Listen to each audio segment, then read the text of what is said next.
Abra a sua Bíblia em Apocalipse, capítulo 2. Vamos ler hoje do versículo 1 ao 7.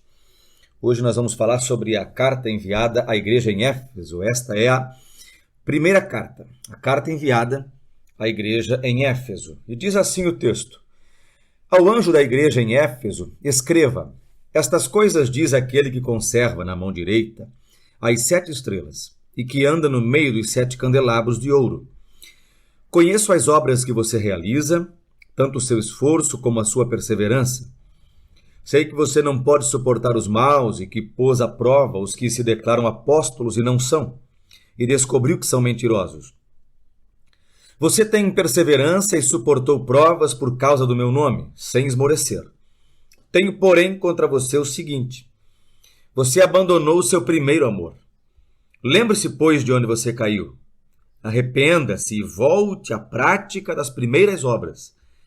Se você não se arrepender, virei até você e tirarei do seu candelabro, ou tirarei o seu candelabro do lugar dele. Mas você tem a seu favor o fato de que odeia as obras dos nicolaítas, as quais eu também odeio. Quem tem ouvidos, ouça o que o Espírito diz às igrejas. Ao vencedor, darei o direito de se alimentar da árvore da vida, que se encontra no paraíso de Deus. Éfeso era a maior, mais rica e mais importante cidade da província romana da Ásia Menor. Uma cidade portuária, estava cerca de 96 quilômetros a nordeste da ilha de Patmos. Existem diversas estimativas populacionais.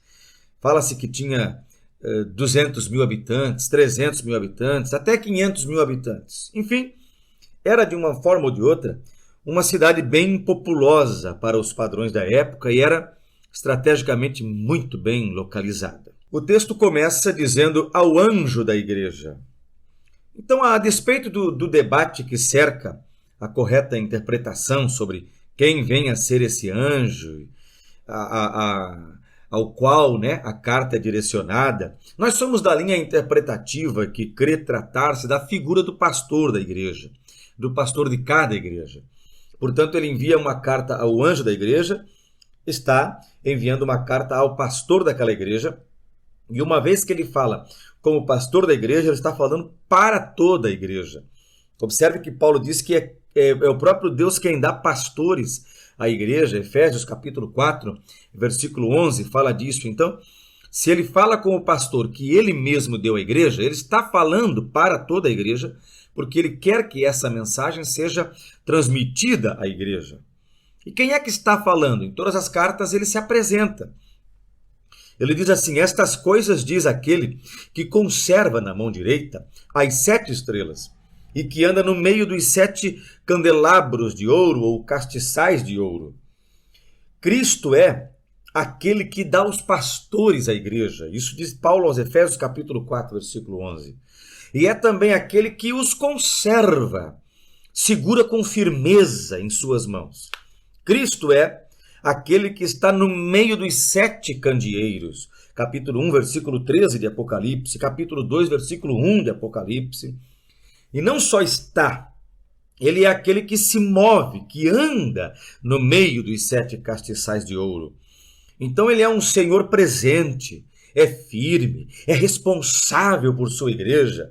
Não podemos perder de vista que Cristo, independente de sentimentos, movimentos, circunstâncias, nada interessa.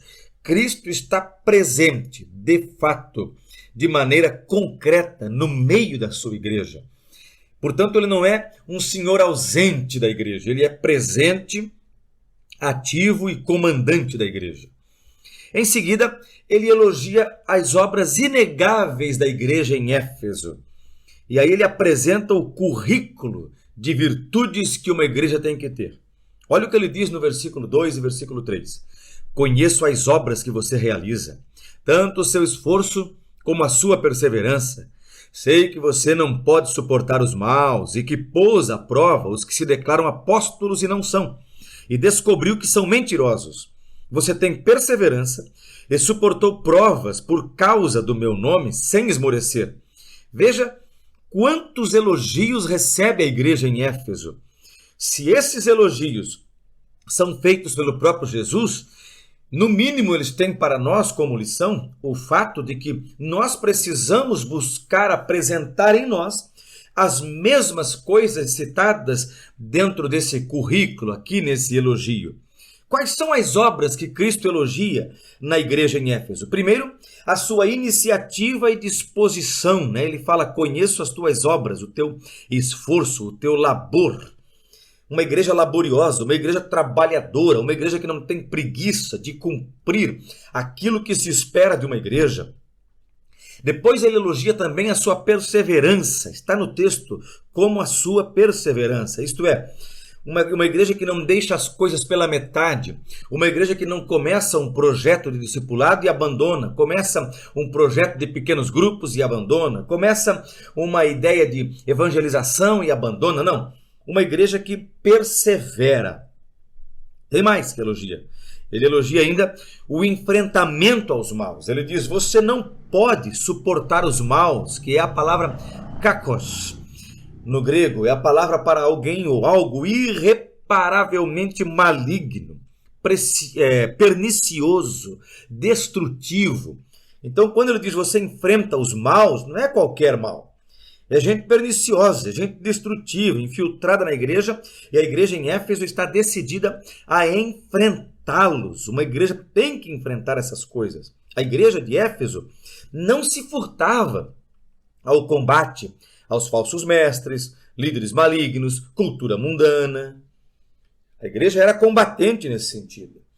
Um outro elogio que a igreja recebe é a descoberta e a denúncia dos mentirosos. Era uma igreja que descobria os mentirosos, os denunciava, até por causa da sua doutrina reta.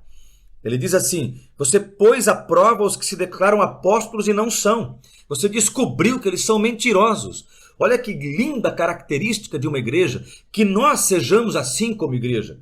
Uma igreja que não se deixa enganar. Pelo contrário, por causa da sua pureza doutrinária, ela é capaz de identificar os mentirosos e de expor esses mentirosos ainda. E por fim, o elogio de capacidade de suportar as provações. Jesus diz assim, você tem perseverança e suportou provas por causa do meu nome, sem esmorecer. Nós devemos lembrar que ser crente em Éfeso não era para gente fraca e descomprometida. Havia o perigo de morrer por se recusar a curvar-se diante de César. Também havia intensa perseguição religiosa. Afinal, a cidade era o santuário da Diana dos Efésios, né? Então, um crente em Éfeso tinha que sofrer pelo evangelho. E a igreja recebe o elogio de perseverar e suportar provas por causa do nome do Senhor sem esmorecer. Portanto, nós estamos diante de uma igreja com obras louváveis. E mesmo assim, o apóstolo Paulo nos lembra, né? Se não tiver amor, de que aproveita? É isso que Jesus diz aqui, ó, capítulo 2, versículo 4. Tenho, porém, contra você o seguinte, você abandonou o seu primeiro amor. Logo, todas as obras dignas de elogio agora estão comparadas e contrastadas a uma denúncia que Jesus faz. Eu tenho algo contra você. Você abandonou o seu primeiro amor. Bem disse o pastor Armando Chaves Cohen, Cristo menciona não menos de 9 virtudes que achou na igreja em Éfeso. Mas nem isso podia deixar de destacar a falta do primeiro amor, caridade, amor em ação. Seu povo caiu nesse aspecto.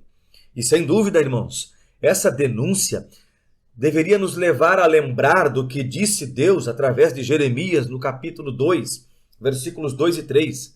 Olha só o que diz a Bíblia.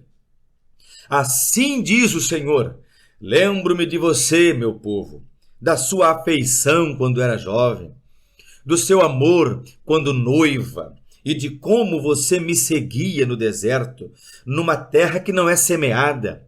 Israel era consagrado ao Senhor e era as primícias da sua colheita. Todos os que o devoraram se faziam culpados. O mal vinha sobre eles, diz o Senhor. Então, observe como Deus valoriza o aspecto sentimental, no sentido de amar profundamente o Senhor. E como o esfriamento desse amor entristece o coração do nosso Senhor. Jesus estava triste e decepcionado com a igreja em Éfeso porque ela abandonara o seu primeiro amor. Como está o nosso amor para com o nosso Cristo? Como saber se abandonamos o primeiro amor? Nós abandonamos o nosso primeiro amor, irmãos, quando substituímos o amor a Jesus pela ortodoxia e pelo trabalho. Éfeso fez isso. A luta pela ortodoxia, aquela teologia perfeita que não abre espaço para erros. Ao mesmo tempo, a disposição para um trabalho intenso, cansativo até, e ainda o enfrentamento às perseguições, o endurecimento da capacidade de enfrentar as perseguições, todas essas coisas boas, levaram, contudo, Éfeso à aridez. Eles se tornaram áridos, secos, frios. É como disse o pastor Hernandes Dias Lopes, uma esposa pode ser fiel ao seu marido sem amá-lo com toda a sua devoção. Ela pode cumprir com os seus deveres, mas não motivada por um profundo amor. Assim tornou-se a igreja em Éfeso. Então, irmãos, observemos bem. Uma coisa é uma igreja ser elogiada porque ela trabalha, porque ela estuda, porque ela prega correto, porque ela resiste maus líderes, porque ela persevera no meio das perseguições. Tudo isso é louvável, mas nada disso justifica uma igreja agora abandonar o seu primeiro amor. O pastor Armando Chaves Cohen, em seu livro, estabelece uma lista que eu gostaria de compartilhar com vocês para a gente entender quando é que a gente abandonou o primeiro amor. Quais os que têm deixado o primeiro amor? São os que servem a Deus somente no exterior. Você vai encontrar isso em João capítulo 4, versículos 20 até o 24. Os que não mais sentem temor de pecar, porque já consideram as coisas insignificantes. Elas são sempre aquelas coisas do não faz mal, todo mundo faz, não tem problema. Lembra de Davi com Batseba, por exemplo? Ele relativizou as coisas. Os que nada sentem quando faltam aos cultos, não aparecem na igreja, né? Eu costumo dizer que tem aquelas pessoas que quando faltam ao culto, o pastor pensa, aconteceu alguma coisa, porque essa família nunca deixa de vir ao culto. Por outro lado, tem aquelas pessoas que quando vêm ao culto, que aparecem na porta da igreja, o pastor olha e diz, ai, alguma coisa deu errado, aí vem problema, porque eles nunca vêm ao culto. Então, pessoas que não sentem falta da comunhão, de estar congregando com os irmãos, o amor esfriou-se.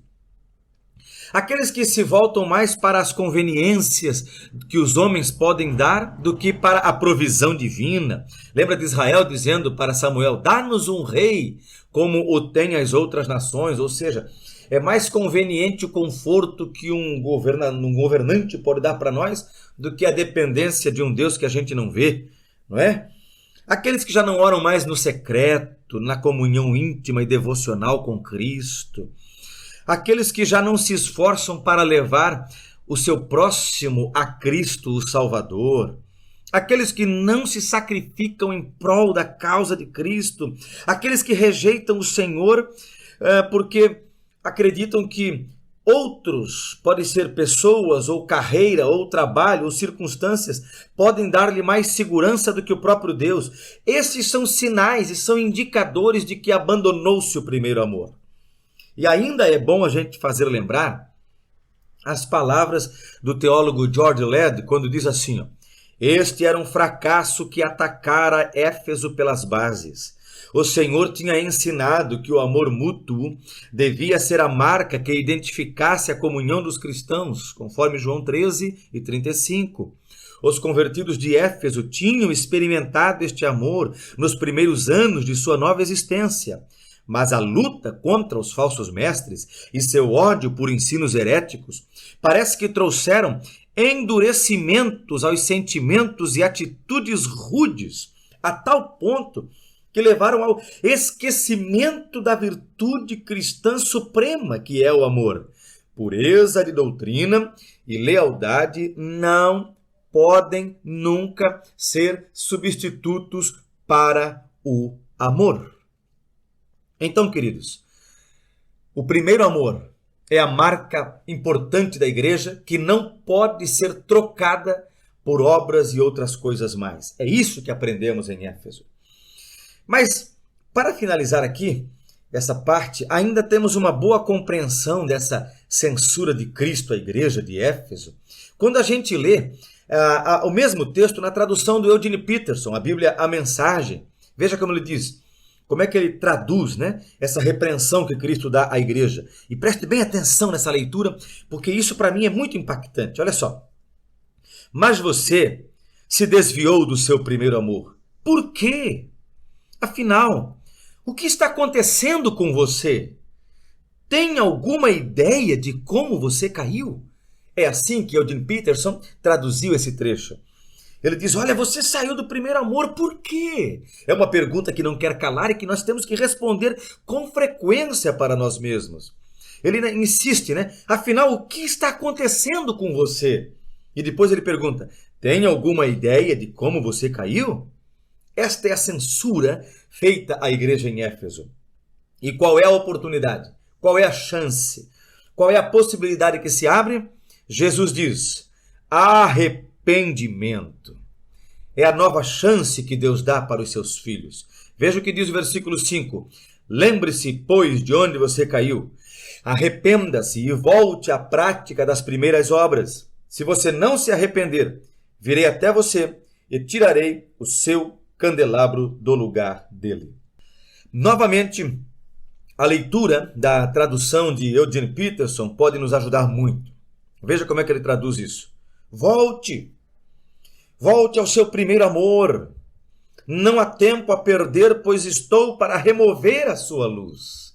Percebe? Eu vou ler de novo na Nova Almeida Atualizada, abre aspas. Lembre-se, pois, de onde você caiu. Arrependa-se e volte à prática das primeiras obras. Se você não se arrepender, virei até você e tirarei o seu candelabro do lugar dele. Fecha aspas. Agora, irmãos e irmãs, prestem atenção na mesma leitura, mas na outra tradução que eu quero propor aqui, que é do Eugene Peterson. Abre aspas. Volte ao seu primeiro amor. Não há tempo a perder, pois estou para remover a sua luz. Precisamos aprender, irmãos, o valor do arrependimento, mudar o modo de pensar, mudar de atitude, mudar de vida. A igreja em Éfeso precisava de arrependimento, de mudança drástica e radical. E a mudança só seria autêntica e autenticável se os irmãos em Éfeso voltassem à prática das primeiras obras. Observe que a mudança de vida depende da mudança de hábitos, de gestos, de práticas, de atitudes, de comportamento, de conduta. Enfim, toda mudança parte do interior, mas é refletida no exterior. Não existe mudança só no íntimo. O arrependimento, que é essa mudança de mentalidade, de modo de pensar e de encarar as coisas, só é verdadeiro quando ele pode ser constatado nas práticas estas que são consequência da mudança no meu modo de pensar, no meu modo de encarar a vida. É por isso que a Almeida, Revista e Corrigida, por exemplo, ela traduz assim, ó, lembra-te, pois, de onde caíste. Ou seja, faz-se um retrocesso, um retrospecto. E aí diz, opa, aqui eu comecei com obras escusas. Eu fazia de um jeito e passei a fazer de outro. Eu tinha uma prática e passei a ter outra prática. Então eu volto lá e retorno às práticas que antes tinha. É assim que aparece a recomendação a Éfeso e é assim que ela se aplica para nós. Mas o texto nos alerta para o perigo do endurecimento. Veja o que diz a Bíblia. Quando não, brevemente a ti virei, e tirarei do seu lugar o teu castiçal, se não te arrependeres. Olha só, Jesus dizendo, brevemente a ti virei. Agora, na versão A Mensagem, não há tempo a perder, pois estou para remover a sua luz. Agora, na Nova Almeida Atualizada, se você não se arrepender, virei até você e tirarei o seu candelabro do lugar dele. Percebe que Jesus Cristo não está brincando de curar a sua igreja. Ele está dizendo, lembra, se arrepende e muda, porque senão eu venho me encontrar com você. Sabe, quando a igreja deixa de ser igreja, quando o crente cai e se afasta da presença de Deus, quando o Espírito Santo já não é mais bem-vindo aos cultos e à comunhão pessoal, é hora de retornar ao primeiro amor. É disso que Jesus está falando. Depois da censura e do aviso, Jesus diz assim, mas você tem a seu favor o fato de que odeia as obras dos nicolaítas, as quais eu também odeio. Jesus volta a salientar uma coisa boa em Éfeso. Quem eram os nicolaítas? Não há uma certeza absoluta quanto à identidade dessa seita, mas o professor Armando Chaves Cohen, por exemplo, nos informa que o termo nicolaítas vem de Nico, subjulgare, laos, povo ou leigos. Então teríamos que Nicolau é o conquistador do povo, dominador do povo, controlador do povo, dominador do povo. Então os nicolaítas seriam os manipuladores do povo, controladores do povo, dominadores do povo. Isto é, uma seita que queria dominar, controlar e manipular o povo. Tem também aquela ideia de que se tratava de um partido dentro da igreja de Éfeso. E parece que Paulo já tinha avisado sobre isso, né? Porque lá em Atos capítulo 20, do versículo 28 em diante, a gente lê, né? Cuidem de vocês mesmos e de todo o rebanho no qual o Espírito Santo os colocou como bispos para pastorearem a igreja de Deus, a qual ele comprou com o seu próprio sangue. Eu sei que, depois da minha partida, aparecerão no meio de vocês lobos vorazes, que não pouparão o rebanho. E que até mesmo entre vocês se levantarão homens falando coisas pervertidas para arrastar os discípulos atrás de si. Note, falando coisas pervertidas para arrastar os discípulos atrás de si. Portanto, vigiem, lembrando que durante três anos, noite e dia, não cessei de admoestar com lágrimas cada um de vocês. O pastor Claudionor Corrêa de Andrade elucida essa questão também de uma maneira muito bem feita, quando afirma que, abre aspas, vencendo-se e deixando-se comprar, ou melhor, né, vendendo-se e deixando-se comprar, os nicolaítas mercadejavam as coisas santas e sempre auferiam gordos lucros com as variações mercadológicas da fé incauta e desavisada. Fecha aspas. E por último, né, há também aqueles que supõem que esses nicolaítas, né, não se tratava de uma pessoa por nome Nicolau, mas de uma seita que usava esse título, dominadores do povo, ou destruidores, ou controladores, manipuladores, né? E que esse grupo herético existia em Éfeso e ameaçava aquela igreja com uma doutrina gnóstica. O Champlin, no Novo Testamento interpretado versículo por versículo, nos diz que muitos intérpretes identificam os nicolaítas aos seguidores de Balaão, e isso vai aparecer lá em Apocalipse 2,14 também. Ou ainda supõem que ambos os grupos eram apenas representantes locais de uma mesma heresia gnóstica. Quem eram os gnósticos? Eles criam que a matéria é o princípio mesmo do mal e que o sistema desse mundo visa destruir finalmente a matéria. Os gnósticos, então, removeram do evangelho o imperativo moral, não vendo no mesmo nenhuma função santificadora. Eles se julgavam tão sábios, e gnoses é o termo grego para conhecimento, né? Que não precisavam de padrões morais, e aí espalharam toda sorte de dissolução, de imoralidade no seio da congregação. E aí, Jesus diz que Éfeso odeia as obras dos nicolaítas. Então veja como Jesus dá importância às obras, porque as obras refletem o que vai no coração. As obras dos nicolaítas eram suas ações pervertidas e imorais. A gente lê isso em Apocalipse 2,14, versículo 20 também. Não só isso, os nicolaítas também buscavam solapar a unidade da igreja, e com essa obra abominável, essa doutrina repugnante, eles incomodaram a igreja por 150 anos, pelo menos. A verdadeira igreja, hoje, também tem que ter essa postura de ódio ao mal e à imoralidade. O salmista dizia no Salmo 97:10, vós que amais o Senhor, detestai o mal. Ainda ele dizia no Salmo 119, versículo 104, por meio dos teus preceitos consigo entendimento, por isso detesto todo caminho de falsidade. Em Provérbios 6, versículos 16 e 19, diz assim, 6 coisas o Senhor aborrece, a 7ª, a sua alma abomina, o que semeia contendas entre os irmãos. Então, queridos, nós temos que a igreja em Éfeso tinha também a seu favor o fato de que odiava o que Deus odeia, porque Jesus diz assim, as quais eu também odeio. Logo, esse é mais um mérito que nós também devemos nos espelhar nele. Odiar tudo aquilo que inspira maldade, imoralidade, prostituição, sensualidade.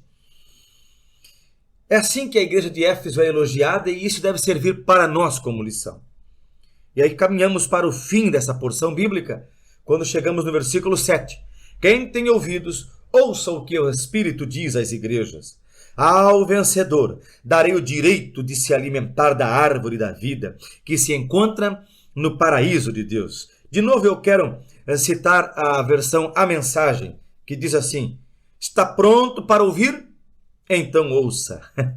Que legal, que tradução bem feita. Quem está pronto para ouvir a mensagem de Cristo? Como anda a nossa sensibilidade quando Ele fala conosco? Eugene Peterson continua dizendo, ouça as palavras do vento, o Espírito soprando através das igrejas. É como se pudéssemos dizer assim, só você não está percebendo o que Deus está fazendo e o que o Espírito está falando. Olhe e perceba o agir e o falar de Deus. Na sua tradução, Peterson continua, estou para convocar cada vencedor para jantar. Que convite maravilhoso, né? E ele diz assim, estou preparando um banquete com o fruto da árvore da vida, alimento que vem do jardim de Deus. É assim que termina a igreja em Éfeso, ou a carta à igreja em Éfeso. Quando a gente lê esse versículo na Nova Almeida Atualizada, diz assim, quem tem ouvidos, ouça o que o Espírito diz às igrejas. Ao vencedor darei o direito de se alimentar da árvore da vida que se encontra no paraíso de Deus. Quando a gente lê a mesma porção na Bíblia, a mensagem, a gente lê assim, está pronto para ouvir? Então ouça. Ouça as palavras do vento, o Espírito soprando através das igrejas. Estou para convocar cada vencedor para jantar. Estou preparando um banquete com o fruto da árvore da vida, alimento que vem do jardim de Deus. Portanto, queridos, a igreja em Éfeso recebe um elogio, uma exposição do seu currículo, uma dura repreensão e uma recomendação. Lembra-te de onde caíste, arrependa-se e volte às práticas das primeiras obras, ou eu venho contra ti e removo do seu lugar o teu candelabro. Mas depois, de novo, Jesus volta a dizer, uma outra vantagem você tem, você odeia as obras dos nicolaítas. E eu também odeio essas obras. Quem tem ouvidos, ouça. Se estás pronto para ouvir, ouça, perceba, note, não deixa passar batido. Cristo está falando com sua igreja. E ele tem uma convocação para fazer. Há um banquete preparado, há um jantar já elaborado, e o banquete será servido, o menu do cardápio será a base do fruto da árvore da vida. É a promessa da eternidade que se perdeu no Éden, mas que está garantida em Cristo para aquele que vencer e permanecer fiel até o fim. É com essas palavras de esperança, de promessa e de garantia que nós terminamos o culto de hoje e terminamos a mensagem de hoje. Quem tem ouvidos, ouça o que o Espírito diz às igrejas. Que o Senhor te abençoe em nome de Jesus.